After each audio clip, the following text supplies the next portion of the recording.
दोस्तों आज मैं आपको कोई उपाय नहीं बताने वाला हूँ, कोई विधि नहीं बताने वाला हूँ, कोई तरीका नहीं बताने वाला हूँ। आज मैं आपको 3 ऐसी टेक्निक बताऊंगा, 3 ऐसे फॉर्मूले बताऊंगा जिनको अगर आपने कर लिया, बूढ़ा हो, जवान हो, नौजवान, युवा, पुरुष, कोई भी हो, अगर उनको सेक्स के टाइमिंग के रिगार्डिंग इश्यू आ रहा है या फिर मर्दाना कमजोरी हो गई है या फिर लिंग में तनाव नहीं बन पा रहा है, तो ऐसे में 3 तरीके, कोई उपाय नहीं है, 3 टेक्निक बताने वाला हूं। इन 3 टेक्निक को अगर आपने फॉलो कर लिया, किसी भी उम्र का व्यक्ति हो, भले ही किसी ने बचपन की गलतियां कर रखी हो, हाथ से बहुत हिला हिला करके लिंग को खराब कर लिया हो, तो ऐसे में ये 3 टेक्निक आपको अपनानी है। कौन सी टेक्निक है, बिना समय गवाए हुए मैं आपको बता देता हूं। फर्स्ट टेक्निक पर आते हैं। फर्स्ट टेक्निक है हमारी, देखिए एक तरीका है, बहुत ही आसान तरीका है जो आप हर कोई घर पे कर सकता है। देखिए इसमें क्या करना होता है, पहला उपाय जो है, रात को सोते समय आपको केवल और केवल एक लौंग लेनी है। एक लौंग को आपने एक गिलास पानी के अंदर डाल देना है।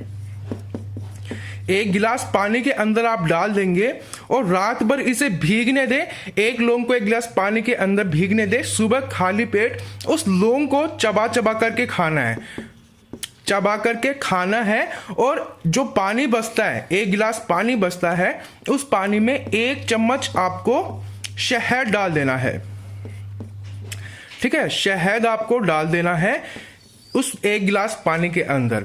बस कंटिन्यू ये उपाय, पहला नंबर का जो तरीका है, ये करते रहो आप, ये रेगुलर बेसिस पे करते रहो। अपना खान पान सुधार लो, नशा पता जो करते हैं वो एक बार बंद कर दो।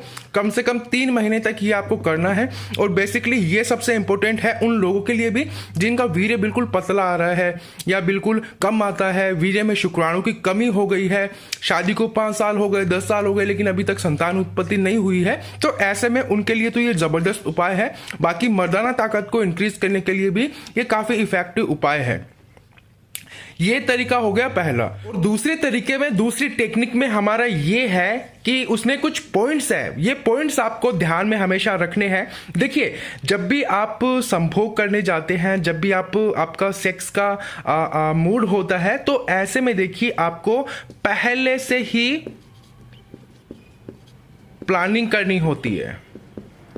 ठीक है, पहले से ही आपको प्लानिंग करनी होती है कि आज संभोग बनाना है, तो उस चीज के लिए आपको पहले से ही प्लानिंग करनी होती है कि आज संभोग बनाना है। तो उस चीज के लिए आप कुछ स्पेशल जो भी करना चाहते हैं अपने फीमेल पार्टनर के लिए, अपने लिए, ताकि आप अपना जो संभोग है उसको अच्छे से एंजॉय कर पाए, तो उस चीज के लिए आप पहले से ही प्लानिंग करनी आपको जरूरी होती है। आजकल पुरुष क्या करते हैं कि ऑफिस से आए या जॉब करके आए, सीधा खाना खाया, रात को संभोग करने लगे, सेक्स करने लगे, 5-10 मिनट करा, वीर्य स्खलित हो गया, कपड़े पहने, सो गए। तो ये चीज गलत है। इस तरीके से आपको कभी भी सेक्स नहीं बनाना है। जब भी आप सेक्स बनाओ तो उस चीज की पहले से आपको प्लानिंग करनी है और कुछ स्पेशल प्लानिंग आपको करनी है जब भी आप सेक्स बनाओ। और ऐसा नहीं है, कई पुरुषों का ये देखा है कि रोज रोज सेक्स करते हैं, बल्कि रोज रोज सेक्स करना बिल्कुल गलत है। रोज रोज सेक्स करने वाले जो भी पुरुष होते हैं उनको हमेशा ये दिक्कत आने लग जाती है कि लिंग के अंदर तनाव बिल्कुल खत्म हो जाता है, फिर वीर्य भी जल्दी निकलने लग जाता है, तो आगे जाकर ये प्रॉब्लम्स क्रिएट होना शुरू हो जाती है।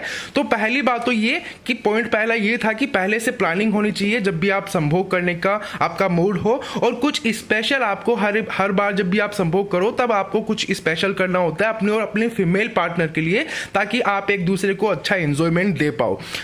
दूसरा टॉपिक इसके अंदर देखिए ये है कि आपको फोर प्ले करना है। फोर प्ले कम से कम 10 से 15 मिनट के समथिंग होना चाहिए।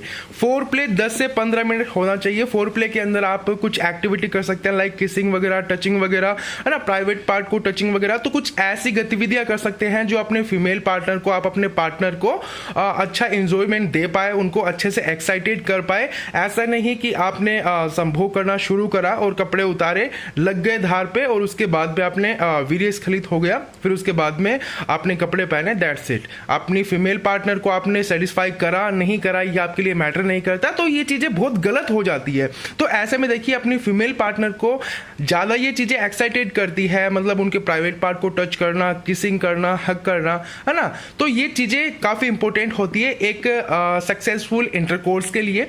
तीसरा पॉइंट इसमें ये आता है कि आपको जब भी सेक्स करना हो, जब भी संभोग बनाना हो, तो हमेशा नहाकर ही बनाए, यानी कि अपनी पूरी बॉडी को आपने साफ कर लेना होता है। क्योंकि ऐसे में क्या होता है, कुछ ऐसी माइंड में ख्यालात आते हैं, कुछ ऐसे थॉट्स आते हैं कि हाँ मैं अपने फीमेल पार्टनर को यहाँ पर शकिंग करूँगा, देन ये काफ़ी चीज़ गंदी होगी, है ना। तो वो चीज़ें आपके माइंड में ना आए, इसीलिए पहले आप अपने फीमेल पार्टनर और आप दोनों को आपको बाथिंग करना ज़रूरी है। बाथिंग करने के बाद आप संभोग बनाएंगे तो ऐसे कुछ भी लाइक जो भी गंदे थॉट्स होते हैं वो माइंड में नहीं आते हैं, और हमेशा आप खुलकर सेक्स कर पाते हो जब भी आपकी बॉडी क्लीन होती है, आपके फीमेल पार्टनर की बॉडी क्लीन होती है। तो हमेशा जब भी आपको संभोग बनाना है तो आपको हमेशा नहा करके यानी बाथिंग करके ही आपको पूरी बॉडी को क्लीन करके अपने प्राइवेट पार्ट को अच्छे से क्लीन करके फिर ही आपको संभोग बनाना होता है। और चौथा जो पॉइंट है इसके अंदर वो ये है कि आपको देखिए सप्ताह में, ये बहुत ही कम लोग जानते हैं, सप्ताह में एक बार ही आपको सेक्स करना होता है। पहले देखिए क्या होता था, पहले अगर आयुर्वेद की बात करें तो आयुर्वेद में ये है कम से कम 3 से 4 महीने के अंदर एक बार आप सेक्स कर सकते हो। तो ये आपके लिए और आपकी फीमेल पार्टनर के लिए, दोनों के लिए सही रहता है और होना भी ऐसा ही चाहिए। आजकल लोग क्या करते हैं, रोजाना हर दूसरे दिन, हर तीसरे दिन सेक्स करना शुरू कर देते हैं। फिर ऐसे में क्या होता है, फीमेल पार्टनर के प्रति अट्रैक्शन कम हो जाता है ना। तो ऐसे में देखिए आजकल आप अगर जो आजकल की लाइफस्टाइल जो डेली रूटीन की बात करते हैं उसके अनुसार आप सप्ताह में एक बार भी संभोग कर लेते हैं तो ये बहुत ही अच्छी बात होती है। आपको रोज रोज संभोग नहीं करना होता है, केवल और केवल सप्ताह में एक बार आप संभोग कर सकते हैं। तो 4 पॉइंट इसमें ये हो गए कि पहले से आपको प्लानिंग करनी होती है और फोरप्ले 10 से 15 मिनट आपको करना होता है। जब भी संभोग करना हो आपको नहा करके ही संभोग करना होता है, और सप्ताह में एक बार अगर आप संभोग बनाते हैं तो आप आगे के लिए यानी कि इन फ्यूचर जब भी आप लाइक 40-50 साल के भी हो जाओगे तब भी आपके फीमेल पार्टनर में आपका अट्रैक्शन हमेशा अच्छा ही रहेगा और आप अच्छे से सक्सेसफुली इंटरकोर्स कर पाओगे। तीसरा हमारा जो टेक्निक है वो काफी इंपॉर्टेंट है, काफी कम लोग जानते हैं। वो टेक्निक युवा पुरुषों के लिए, बुजुर्गों के लिए, जो भी नवविवाहित पुरुष है उनके लिए सबसे कारगर होने वाली है। तो इस चीज को आपको समझना जरूरी है। तो फ्रेंड्स देखिए तीसरी टेक्निक जो मैं आपके साथ शेयर करने वाला हूँ वो काफ़ी इंपॉर्टेंट है, काफ़ी पुरुषों को नहीं मालूम है। देखिए ये लाइक मैंने कुछ यहाँ पर स्ट्रक्चर बनाया है ताकि आपको मैं आसानी से समझा पाऊँ। ये फीमेल का प्राइवेट पार्ट हो गया, ये हो गया एनस हो गया, ये क्लिटोरिस हो गया। तो यहाँ पर देखिए फीमेल का पार्ट प्राइवेट पार्ट जो है उसका जो वेजाइना होता है, वेजाइना के ऊपर थोड़ा सा ये क्लिटोरिस होता है। इसको देखिए आप अगर लाइक सहलाते हैं, इसको थोड़ा सा शकिंग करते हैं वगैरह वगैरह, तो फीमेल काफ़ी एक्साइटेड होती है उस चीज़ से। तो ये चीज़ आपको करनी है जब भी आप संभोग बनाते हैं। क्लिटोरिस को आप सहला सकते हैं या शकिंग कर सकते हैं, सो देन वो चीज़ उनको काफ़ी एक्साइटेड करेगी। ये चीज़ हो गई, पहली टेक्निक तो हो गई। तीसरी टेक्निक के अंदर ये फर्स्ट पॉइंट ये हो गया, ये क्लिटोरिस को आपको शकिंग या फिर सहलाना है। दूसरी बात करते हैं हमारी टेक्निक की। टेक्निक देखिए ये है, प्राइवेट पार्ट का जो स्ट्रक्चर मैंने यहाँ पर तैयार करा है ये होती है ओवरी होती है, और ये हो गई फैलोपियन ट्यूब्स हो गई, और ये हो गया यूटेरस हो गया, ठीक है।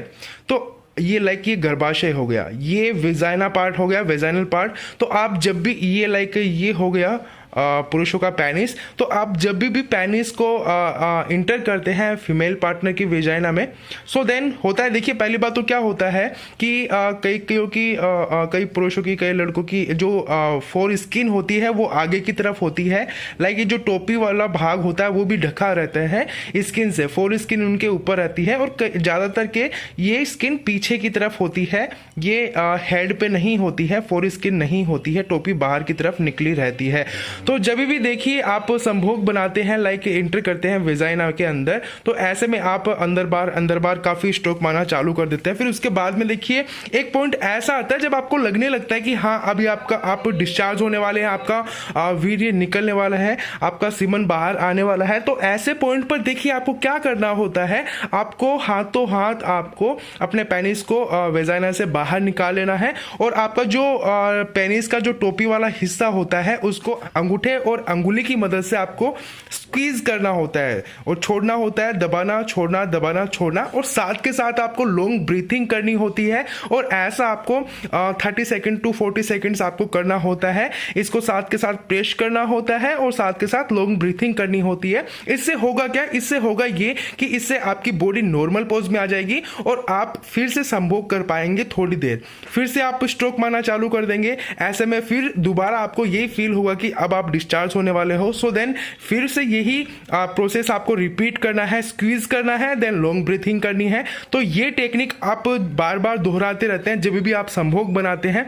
ऐसी ये टेक्निक है, आप रिपीटेड करते रहते हैं, कंटिन्यूसली करते रहते हैं, अपनाते रहते हैं, तो आपकी क्या होता है, धीरे धीरे टाइमिंग इंक्रीज होने लगती है। तो ऐसे में देखिए ये चीज़ आपको ज़रूर समझनी चाहिए, ज़रूर आपको ट्राई करनी चाहिए। कभी भी आप लाइक अब इन फ्यूचर जब भी सेक्स करने जाओ तो ऐसे में एक बार आप ये टेक्निक ज़रूर अपना करके देखना। और एक तीसरा पॉइंट इसमें, तीसरी टेक्निक के अंदर तीसरा पॉइंट ये है, पहला पॉइंट तो ये हो गया था क्लिटोरिस को आपको सहलाना है, और दूसरी बात ये अंदर बाहर जब भी आप करो तो इसमें स्टार्ट एंड स्टॉप टेक्निक आप अपना सकते हो, इसे स्टार्ट एंड स्टॉप टेक्निक कहा जाता है। और तीसरी इसमें पॉइंट ये रहेगा कि जब भी आप यूरिन पास करो, ठीक है, यूरिन जब भी यानी कि जब भी आप पेशाब करने जाते हो तो पेशाब आपको रोक रोक के करना है। लाइक आपने थोड़ा सा पेशाब करा, फिर बॉडी के कंट्रोल से आपने पेशाब को रोक लिया, ठीक है, बॉडी के कंट्रोल से रोका, 1-2 सेकंड तक आपने रोका, फिर से यूरिन पास करने लगे,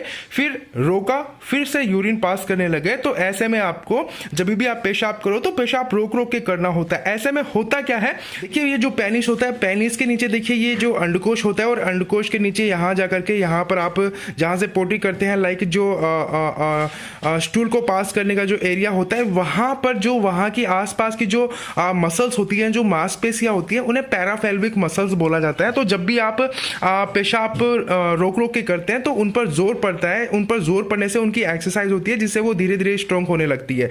जब भी आप देखिए पेशाब रोकेंगे ना, पेशाब रोकने पर जो जोर पड़ता है तो इन मसल्स पर जोर पड़ता है, इन मसल्स पर जोर पड़ेगा, धीरे धीरे ये स्ट्रॉन्ग होना शुरू हो जाएगी। ये पैराफेल्विक मसल्स की एक्सरसाइज होती है और अगर ये स्ट्रॉन्ग रहेगी तो ये आपको ये किस में हेल्प करेगा, ये हेल्प करेगा कि आपका जो वीर्य जो बाहर आता है वो वीर्य को ज्यादा टाइम तक ये होल्ड रख पाएंगी, आपके वीर्य को ज़्यादा टाइम तक बॉडी के अंदर ही होल्ड रख पाएंगी, आपके वीर्य को बाहर आसानी से नहीं निकलने देगी। तो इन पैराफेल्विक मसल्स की एक्सरसाइज आप इस प्रकार से कर सकते हैं। आप पेशाब बार बार रोक करके कर सकते हैं और इनको स्ट्रॉन्ग बनाने के लिए इनकी एक्सरसाइज और भी होती है जो कि आप यूट्यूब पर आप देख सकते हैं।